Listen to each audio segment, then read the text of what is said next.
नमस्कार, मैं कमलेश कबीर आपका एक बार फिर स्वागत करता हूं इस नए एपिसोड में। आज के इस एपिसोड में हम एक बार फिर बात करने वाले हैं पंजाब के किसान आंदोलन की। आज किसानों ने घोषणा की थी कि वो चंडीगढ़ का घेराव करेंगे। चंडीगढ़ में पुलिस जो है वो मुस्तैद है और तैयारियां की जा रही है कि किसी भी तरीके से किसानों को चंडीगढ़ में घुसने नहीं दिया जाए। और ऐसा क्यों हुआ?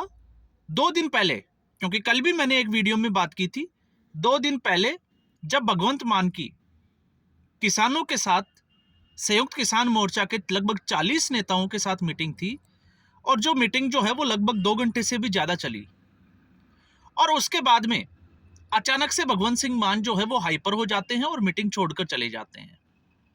और उसके बाद में एक मैसेज देने की कोशिश की जाती है भगवंत मान के द्वारा कि मेरी नरमी को जो है वो, जिसको कहे कि मैं एक्शन नहीं ले सकता, मेरी कमजोरी नहीं समझे। तो साफ तौर से कह दिया था कि अब वो किसानों के खिलाफ जो है वो सख्त एक्शन लेने के मूड में है।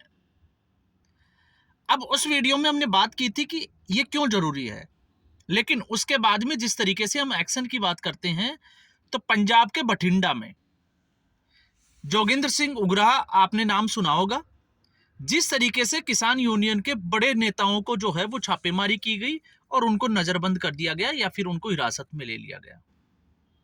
अब ऐसी स्थिति में सवाल उठते हैं कि आखिर किसान आंदोलन को लेकर जिस इस वीडियो में जो हम चर्चा करने वाले हैं, एक, अब कांग्रेस पार्टी कहां है? दूसरा, अरविंद केजरीवाल को भगवंत मान से, या हम कहें कि क्या अब अरविंद केजरीवाल को किसानों पर तरस नहीं आ रहा?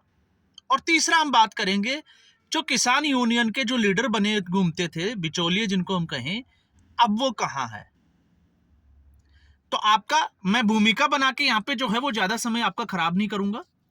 हम सीधे तौर से आते हैं, जब मैंने बात की कांग्रेस पार्टी की, तो कांग्रेस पार्टी की एक बहती धारा, मैं ये तो नहीं कहूंगा, एक कहावत आपको ने सुनी होगी कि बहती गंगा में हाथ धोना। तो यहां पे कांग्रेस पार्टी की जो बहती हुई धारा थी उसमें हाथ धोए आम आदमी पार्टी ने। अब बहती धारा कैसे थी? इस पूरे आंदोलन की पटकथा लिखी गई थी कांग्रेस पार्टी के द्वारा और यह आंदोलन राजनीतिक आंदोलन था, क्योंकि चुनावों के मद्देनजर पंजाब में भी चुनाव होने थे, हरियाणा में भी जो है उसके बाद में, और कई चीजें जो है वो इसके सामने थी। तो सीधे तौर से ये जो है वो तख्ता पलट की कोशिश थी, क्योंकि 2019 के लोकसभा चुनाव परिणाम ने कांग्रेस पार्टी को बिल्कुल तोड़कर रख दिया था। अब कांग्रेस पार्टी एक ऐसे रास्ते पे थी कि किसी भी तरीके से नरेंद्र मोदी के खिलाफ एक जो है वो बगावत का सर उठे, और उस बगावत में सबसे ज्यादा जो कांग्रेस पार्टी के लिए काम किया, इसमें कतई बुराई नहीं है, आज भले ही वो नेता जो है वो आप भारतीय जनता पार्टी ज्वाइन कर ले, लेकिन उस व्यक्ति का नाम था कैप्टन अमरिंदर सिंह।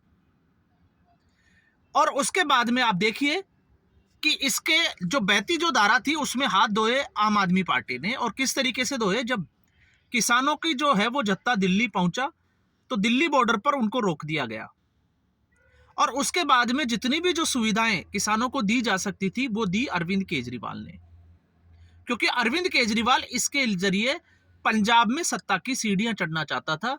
और फिर उसके बाद में आप देखिए, समय के साथ जिस कैप्टन अमरिंदर सिंह ने इसको आंदोलन को प्रोत्साहित किया, उकसाया, हम ये कह सकते हैं, या सूत्रधार रहे, उसके बाद में वही आंदोलन जो है वो कांग्रेस पार्टी को सत्ता से बाहर कर देता है पंजाब में। और जिस तरीके से कैप्टन अमरिंदर सिंह को जो है वो चुनाव से ठीक 6 महीने पहले मुख्यमंत्री पद से हटाया जाता है, उसके बाद चन्नी को बनाया जाता है, और फिर उसके बाद में ये सिलसिला आगे बढ़ता है। तो फिर उसके बाद में जो है वो आम आदमी पार्टी, तो आम आदमी पार्टी जिस तरीके से किसानों को दिल्ली के चारों तरफ टिके रहने के लिए जिसको कहें कि सहायता करती रही, और उस वक्त आपने ये भी देखा कि जिस तरीके से अखिलेश यादव, इसके अलावा और भी बहुत सारी पार्टियों के नेता जो है वो लगातार किसानों के संपर्क में रहे, सिर्फ और सिर्फ अपने राजनीतिक फायदे के लिए।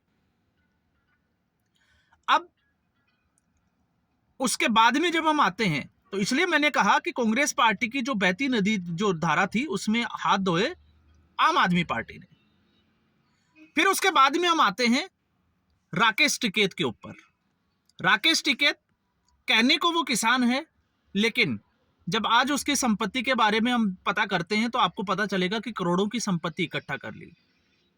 लेकिन अब सवाल खड़ा ये हो जाता है कि आखिर उस आंदोलन से इस आंदोलन में क्या ये किसानों का आंदोलन नहीं है क्या? क्योंकि ये भी तो किसानों का ही है। किसान जो है वो शंभू बॉर्डर पे बैठे हैं, किसान जो है वो खनौरी बॉर्डर के ऊपर बैठे हैं, और आज किसान जो है वो, अगर हो सकता है जिस तरीके से भगवंत मान ने सख्त जो है वो आदेश दे रखे हैं, उसके बाद में किसानों के साथ टकराव की स्थिति भी देखने को मिले। तो आज ऐसी क्या स्थिति पैदा हुई कि राकेश टिकैत इससे दूर है? एक राकेश टिकैत के जो साथी थे वो हरियाणा में चुनाव लड़के देख चुके हैं, और इससे पहले भी जो है वो पंजाब के विधानसभा चुनाव में किसान यूनियन के कई नेता जो है वो चुनाव लड़के देख चुके हैं, लेकिन उनकी जमानत जो है वो जब्त हो गई। अब ऐसी स्थिति में राकेश टिकैत कहां छुप के बैठे हैं? तो आपको यह समझना होगा कि राकेश टिकैत जो है उसका क्षेत्र है पश्चिमी उत्तर प्रदेश, और पश्चिमी उत्तर प्रदेश में अभी आपने पिछले साल देखा, चुनाव के ठीक साथ ही नोएडा में जो है वो किसानों को लेकर कुछ जो है वो धरना प्रदर्शन होना था। राकेश टिकैत जो है वो बड़बोलेपन में जो है वो निकले तो थे, लेकिन जिस तरीके से अलीगढ़ की पुलिस ने उनको जो है वो दौड़ाया वो आप सबने देखा, टप्पल थाने में उनको जो है। तो राकेश टिकैत को ये समझ में आ गया कि अब उनकी दाल गलने वाली नहीं है, क्योंकि उत्तर प्रदेश में योगी आदित्यनाथ की सरकार है। कानून हाथ में लिया तो आप समझ लीजिए कि पुलिस में हाथ में डंडा है, और आपने कानून हाथ में लेने का मतलब उत्तर प्रदेश में है उड़ता तीर हाथ में ले लेना। अब आप समझ गए होंगे कि कहावत क्या है। अब ऐसी स्थिति में राकेश टिकैत जो है वो दुबक के बैठे हैं, तो फिर सवालों के घेरे में जो है वो ये किसान आंदोलन भी आ जाता है। अगर वो किसान आंदोलन था तो क्या ये किसान आंदोलन नहीं है? और अगर वो किसान आंदोलन था तो मैं किसी भी तरीके से ये नहीं कहूंगा कि इसमें जो है वो दक्षिण भारत के राज्य जो है उनके किसान जो है वो इस आंदोलन में शामिल क्यों नहीं थे। नहीं, मैं बात करूंगा पंजाब से लगते हुए हरियाणा के क्या किसान नहीं है, या हम बात करें क्या राजस्थान में किसान नहीं है, या मध्य प्रदेश में किसान नहीं है, तो वो किसान इस आंदोलन के साथ क्यों नहीं है? ये भी तो अपने आप में एक बड़ा सवाल है। और अगर हरियाणा के आप ये बोलते हो कि कुछ अगर जगह को छोड़ दे जो पंजाब के सीमावर्ती जो क्षेत्र है, उसके अलावा हरियाणा की जनता ने कांग्रेस पार्टी को बड़ा सबक सिखाया। और सबक क्यों सिखाया? क्योंकि इस आंदोलन ने हरियाणा की जनता को बंधक बना के रखा, और तो जनता जो है उसका सीधा हिसाब किताब जो है वो कांग्रेस पार्टी के साथ कर दिया। और फिर उसके बाद में जिस तरीके से दिल्ली में अराजकता फैलाई गई, तो आप समझ सकते हैं वो सिर्फ और सिर्फ मोदी को घुटनों पर लाने का एक प्लान था। लेकिन नरेंद्र मोदी जो है वो जिस तरीके से वो राजनीति करते हैं, आपको ये समझना पड़ेगा 2001 से वो राजनीति करते आ रहे हैं, और उनको पता है कि ऐसी स्थिति में किस तरीके से निपटा जाएगा। मामला किसानों का है, संवेदनशील है, तो 26 जनवरी पूरे देश ने देखी, लेकिन पुलिस के द्वारा जो है वो कहीं भी डंडा नहीं चलाया गया, और कहीं भी नहीं जो है वो पुलिस की गोली नहीं चलाई गई। आप सोच के देखिए, अगर इसकी जगह कांग्रेस पार्टी की सरकार होती, तो याद है आपको इंदिरा गांधी की हत्या होती है, और उसके एक ही दिन के बाद में दिल्ली में दंगे शुरू हो जाते हैं, और उसमें आज कांग्रेस पार्टी के बड़े नेता जो है वो जेल में बैठे हैं। तो आप सोच के देखिए कि अगर 26 जनवरी जैसा कांड अगर नरेंद्र मोदी की सरकार नहीं होती, जिसको ये तानाशाह कहते हैं, और कांग्रेस पार्टी की सरकार होती, तो आज क्या स्थिति होती? मुझे लगता है कि हजारों किसानों की जो है वो गोलियों में मौत हो जाती, और यही असर जो है वो होने वाला था। लेकिन केंद्र सरकार को पता था कि ये एक पूरा राजनीतिक षड्यंत्र है, और इसमें जो है वो ट्रैप नहीं होना है। और आप देखिए कि पहले प्रधानमंत्री होंगे जिन्होंने माफी भी मांगी, और तीनों कृषि जो कानून थे वो वापस ले लिए गए। अब स्थिति जो है वो बदल दी। पहले वीडियो में हमने बात की थी कि बोया पेड़ बबूल का तो अम्बुआ कहां से होए। अब कांग्रेस पार्टी वो तो पंजाब में भी सत्ता में नहीं है, हरियाणा में भी नहीं है, दिल्ली में भी नहीं है, और केंद्र में भी नहीं है। तो कांग्रेस पार्टी तो इस खेल से बाहर हो गई, लेकिन इस खेल में फंस गई आम आदमी पार्टी, अरविंद केजरीवाल की पार्टी।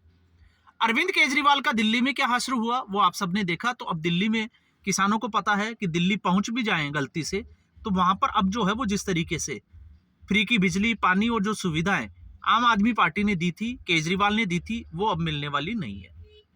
तो ऐसी स्थिति में जिनकी आदत पड़ चुकी है, अब वो धरने प्रदर्शन जो है वो पंजाब में। इसीलिए भगवंत मान ने कहा कि पंजाब जो है वो अब धरनों की धरती बन गई है। और अब इसमें जिस तरीके से बॉर्डर सील किए किसानों ने और जिस तरीके से धरने प्रदर्शन हुए, रेल रोको आंदोलन हुआ, उससे पंजाब की अर्थव्यवस्था के ऊपर नेगेटिव असर पड़ना शुरू हुआ और उससे जनता भी जो है वो इस कदर परेशान हो गई कि सवालिया निशान खड़ा होने लग गया आम आदमी पार्टी की सरकार पे। अब भगवंत मान को अच्छे से पता चल गया कि दिल्ली में सरकार जा चुकी है, अब पंजाब की तैयारी है तो किसी भी तरीके से कानून व्यवस्था को जो है वो फिलहाल पटरी पर लाया जाए और आमजन का विश्वास जो है वो वापस जीतने की कोशिश की जाए। और यही एक वजह है जिस तरीके से ड्रग्स के खिलाफ जो है वो एक आंदोलन चलाया जा रहा है, अभियान चलाया जा रहा है। और ठीक उसी की तर्ज के ऊपर अब जो है वो किसानों को जो है वो सख्त, जिसको हम कहें कि एक संदेश दिया गया है कि अब जो है वो बॉर्डर खोल देने चाहिए, क्योंकि इससे बिजनेसमैन का या हम कहें कि उद्योग धंधों का नुकसान हो रहा है, जिससे कि पंजाब की अर्थव्यवस्था का भी नुकसान हो रहा है और आमजन को परेशानी का या हम कहें कि परेशानी उठानी पड़ रही है। इसलिए जनता का जो विश्वास है, हालांकि आपने देखा होगा भगवंत मान के इस कदम से जो है वो जनता कहीं ना कहीं खुश है कि कैसे भी करके जो है वो अब शायद रास्ते जो है वो खुल जाएंगे, जो कई महीनों से बंधक बना दिए गए हैं। इसी तरीके से आपने देखा ट्रेनें जो है वो भर भर कर स्टेशनों पर खड़ी होती है, क्योंकि आए दिन जो है वो रेल रोको आंदोलन पंजाब में चलते रहते हैं। तो कहने के लिए हमारे पास जो है वो काफी मुद्दे हैं इस पे चर्चा करने के लिए, जिसमें हमने मोटे तौर पे बात की कांग्रेस पार्टी की, आम आदमी पार्टी की और राकेश टिकैत की। तो अब राकेश टिकैत, जैसा कि मैं कहता हूं कि अपना काम बनता भाड़ में जाए जनता, आपने कहावत सुनी होगी। तो राकेश टिकैत ने उस वक्त किसने फंडिंग की, क्या हुआ, वो तमाम तरह की चीजें जो है वो सामने है। अपना पैसा कमा लिया, अपनी राजनीतिक रोटियां सेक रहे हैं और उत्तर प्रदेश में वो कुछ कर नहीं सकते, क्योंकि उत्तर प्रदेश में बाबा की सरकार है। या हम कहें कि अगर आपने गलती की उत्तर प्रदेश में तो लठ खाने के लिए तैयार रहिए। और राकेश टिकैत को अच्छे से पता है कि जब अतीक अहमद, आजम खान, बड़े बड़े साम्राज्य वाले लोगों को बाबा ने निपटा दिया, तो फिर राकेश टिकैत कौन से खेत की मूली है? वो तो कोई ज्यादा जो है वो बड़ा कोई सेंसा तो है नहीं, कोई राजनीतिक बंदा है नहीं। एक आंदोलन से निकली हुई एक उपज है और वो भी अपने पिताजी की वजह से है। खुद का उसका कोई योगदान नहीं है, सिर्फ पंजाब के लोगों की भावनाओं के, पंजाब के किसानों को, जो कि एक आड़तियों का आंदोलन था, उसको भड़काकर अपने आप को जो है वो लीडर समझने की गलती कर बैठा। इससे ज्यादा राकेश टिकैत का कोई वजूद ना था, ना है और ना आने वाले भविष्य में अब जो है वो दिखाई देता है। तो अब स्थिति पंजाब के ऊपर है सबकी नजर कि आखिर इस पंजाब का जो किसान आंदोलन है वो क्या रंग लाने वाला है, क्योंकि बात बनते हुए दिख नहीं रही है।